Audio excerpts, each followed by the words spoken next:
On the 6th of March 1937, the Stella Polaris left the Pacific and entered the waters surrounding the Dutch East Indies, the country now known as Indonesia.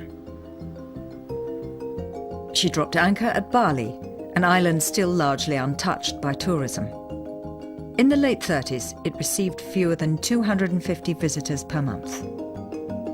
Today, Bali is established as Indonesia's most important holiday destination. They steamed on to Java, where the Dutch colonialists had tried to turn the capital Jakarta into the Amsterdam of the East by building a network of canals. But the canals brought malaria, cholera and dysentery to the city, causing tens of thousands of deaths among Dutch workers and the local population. Nearby was a place that had proven an even greater challenge to colonize, Nias, a location described in the film's intertitle as the Island of Savages in Armour. Nias had a particularly bad reputation among the Dutch as a tough place. They'd sent a ship there in the mid-19th century, and the ship had been stormed by the Niasans and the crew beheaded. So this was a dangerous place to go. The Dutch finally conquered the island completely in 1906.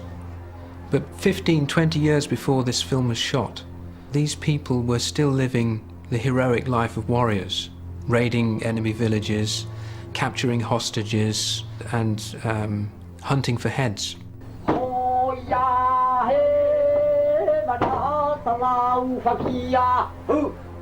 They saw their whole world destroyed, and then they're asked to put on dances which mimic that world.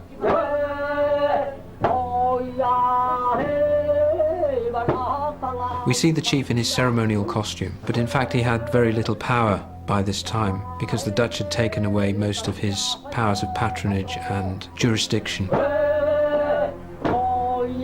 These pictures are quite tragic to me because they show people who have lost their world completely. All of their values were overturned. Everything that they believed was right about the world was suddenly wrong, sinful. And their heroic warrior ethos was suddenly devalued as something terrible and a crime.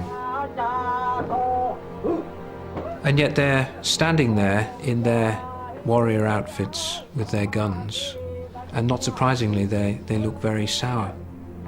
Who wouldn't?